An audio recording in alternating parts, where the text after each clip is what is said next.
Have you ever felt that your warmth, patience, and generosity, qualities meant to uplift, sometimes provoke coldness, suspicion, or even hostility in others? It's a strange contradiction. You offer care, and in return, you're met with withdrawal or resentment. Carl Jung, one of the most profound thinkers in modern psychology, understood this unsettling truth better than most. His insights help us decode not only individual behavior, but the emotional currents that shape relationships, social dynamics, and the self. Jung's theory of the shadow explains much of this dynamic. The shadow is the part of the psyche where we store the emotions and traits we consider unacceptable: envy, rage, fear, or shame. When you express genuine kindness, you may imagine you're offering calm waters. But to someone who has repressed their own tenderness or struggles with inner conflict, your calm becomes a mirror, and what it reflects back can be unbearable.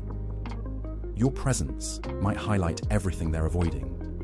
Your composure becomes a spotlight on their chaos. Your consistency makes their inner unrest more obvious, and your giving nature becomes a painful reminder of their own emotional scarcity. They don't reject you because of what you do. They react to what you inadvertently represent. This leads us to Jung's concept of projection. Rather than recognize uncomfortable truths, within themselves, people project those feelings outward. They might accuse you of manipulation, claim you're pretending to care, or question your motives, but their accusations are often shields, ways to avoid confronting their own emotional fault lines. The more peaceful and grounded you are, the more threatening your presence can seem. In time, this emotional tension builds up like pressure beneath a sealed lid, until it erupts, often as sarcasm, emotional distance, or passive aggression. But the reactions don't always stop there. Jung believed that another structure in the psyche, the persona, plays a key role. The persona is the mask we wear in public, shaped by culture, roles, and expectations.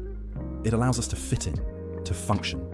Yet when this mask becomes overly rigid, we forget it's just that, a mask. People start confusing it with their true self. So, when you show up without pretense, your honesty becomes jarring. Your openness contrasts their emotional armor. In a world where many feel they must perform strength, your vulnerability challenges the script. Your kindness questions their cynicism. For someone who's built their identity on emotional distance or control, your care feels invasive, not because you're crossing a line, but because you're inviting them to lower their walls. And for some, that's terrifying. This dissonance leads to another Jungian idea: mask inflation. When people over-identify with their roles, like being the strong one, the lone wolf, the skeptic, they become defensive at any threat to that identity.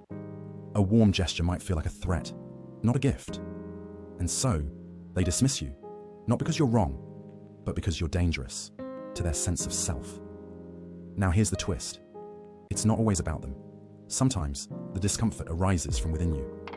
Jung warned of a pattern that modern psychology would later call the rescuer complex, a tendency to give excessively, not from wholeness, but from a craving for validation. You may offer care compulsively, hoping to be appreciated, accepted, or loved in return.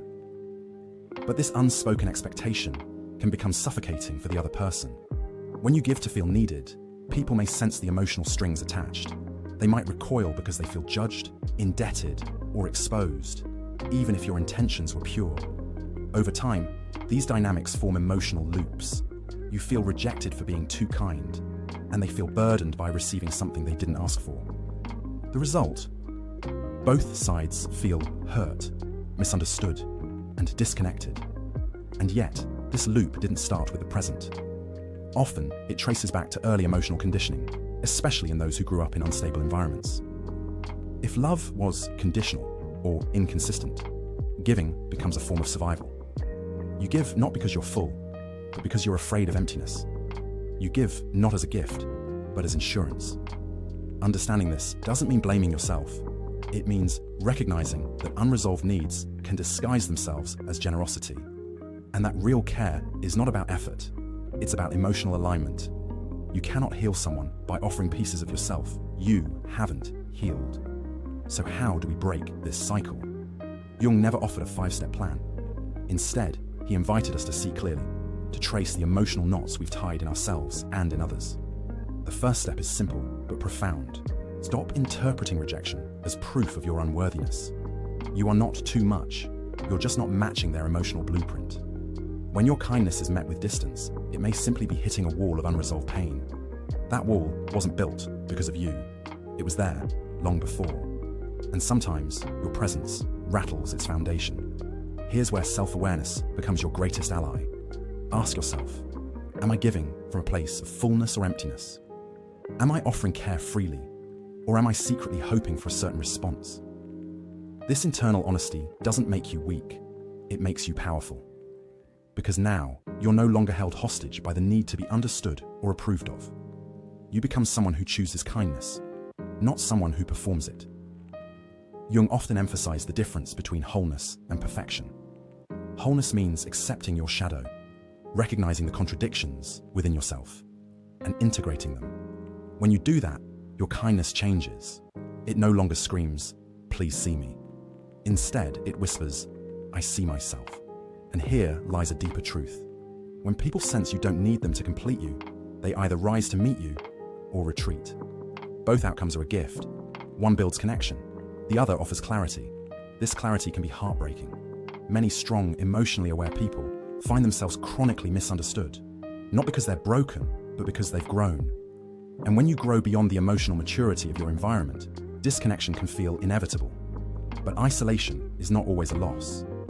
Sometimes it's the soil in which self-trust grows.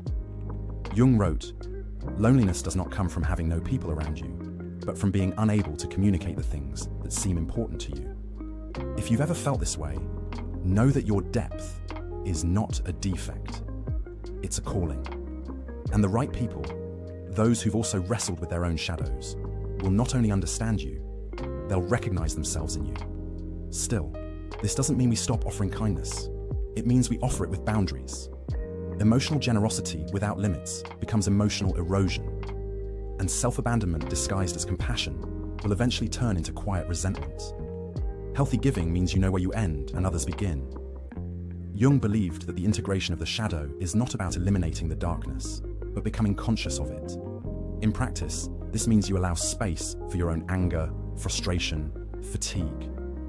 You give yourself permission to not always be the strong one, the calm one, the healer, because pretending to be endlessly kind is another mask, and masks over time crack. So if you've ever been told you're too soft, too sensitive, or too emotional, consider this. Maybe those were projections. Maybe your softness unsettled those who had no access to their own. Maybe your presence forced them to feel. And maybe their discomfort wasn't your burden to carry. The most dangerous kind of rejection is the one that convinces us to mute our authenticity, to dim our light so others won't feel threatened. But Jung's work reminds us, the goal is not to be accepted by everyone. The goal is to be whole, and wholeness demands we stay visible, even when it's uncomfortable. Your job is not to contort yourself into someone else's comfort zone. Your job is to know yourself deeply enough that rejection becomes information, not condemnation. And in this clarity, you stop chasing love. You invite it by being fully, unapologetically yourself. The irony? That's when the right people finally arrive.